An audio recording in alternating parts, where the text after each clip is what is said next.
Fa'aja'ahal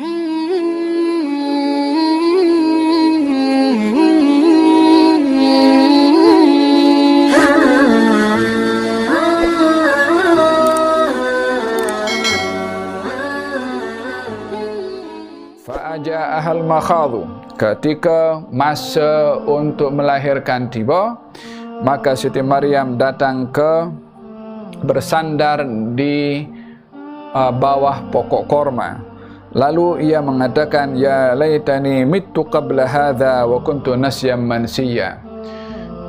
Andailah saya ini mati dan tidak diingati. Penonton dirahmati oleh Allah Subhanahu wa taala, dalam ayat ini dilihat Siti Maryam meminta mati kepada Allah Subhanahu wa taala. Adakah diperbolehkan seseorang meminta mati kepada Allah Subhanahu wa taala?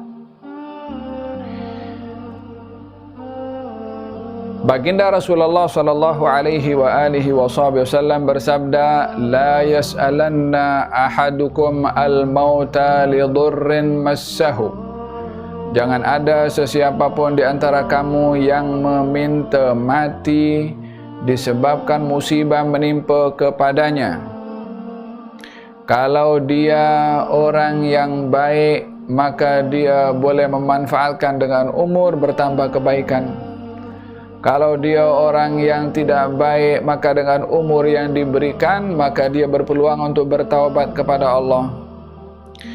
Lalu baginda bersabda, wa in kan wala bud, kalaupun mesti meminta mati, maka berdoalah kepada Allah, wahai Allah, berikanlah kehidupan kepada aku kalau kehidupan itu membawa kebaikan bagiku, dan matikan aku bila mana kematian itu membawa kebaikan bagiku.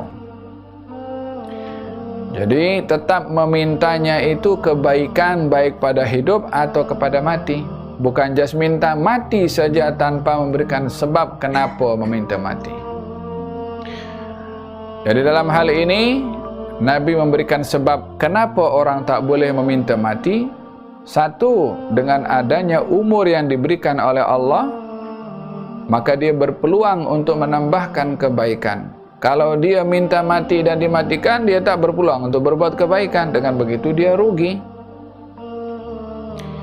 Yang kedua, kalau dia orang yang tak baik, orang banyak berbuat maksiat, dosa, namun masih diberi kehidupan oleh Allah Subhanahu wa taala, kalau dia mati tak sempat untuk bertaubat, tak sempat untuk berbuat baik. Jadi dengan adanya umur yang diberikan oleh Allah, masa kehidupan yang diberikan oleh Allah, berpeluang dia untuk bertaubat kepada Allah dan memperbaiki keadaannya.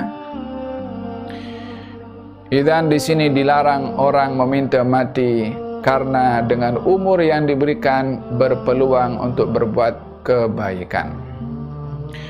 Namun kalaupun mesti meminta mati, mintanya bukan hanya minta mati saja, tapi diselipkan atau dimasukkan dalam permintaan itu kebaikan. Ya Allah, hidupkan aku kalau kehidupan itu membawa kebaikan, dan matikan aku kalau kematian itu membawa kebaikan. Jadi yang diminta pada kematian itu kebaikan. Macam mana? Termasuk daripada yang diminta oleh Siti Maryam di sini, meminta kematian yang kematian itu membawa kebaikan. Yang di sini seakan-akan Siti Maryam meminta kepada Allah Subhanahu wa taala, andailah aku ini mati karena kematian itu membawa kebaikan bagi Siti Maryam dan juga bagi orang lain. Di manakah letak sebab yang membolehkan Siti Maryam meminta mati? Seseorang itu boleh meminta mati kalau khawatir tergelincir kepada fitnah. Yang kalau dia tergelincir pada fitnah, maka dia akan terbawa dosa dengan fitnah yang berlaku. Demikian baginda Rasulullah pernah berdoa meminta mati kepada Allah semata-mata untuk terselamat daripada fitnah.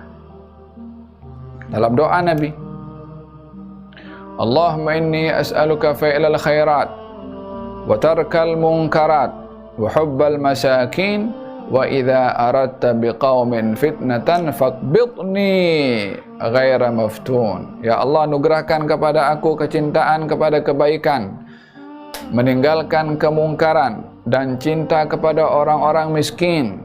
Dan bila mana engkau berkehendak kepada satu kaum fitnah berlaku kepada mereka, ambillah nyawa aku dalam keadaan aku tidak kena fitnah.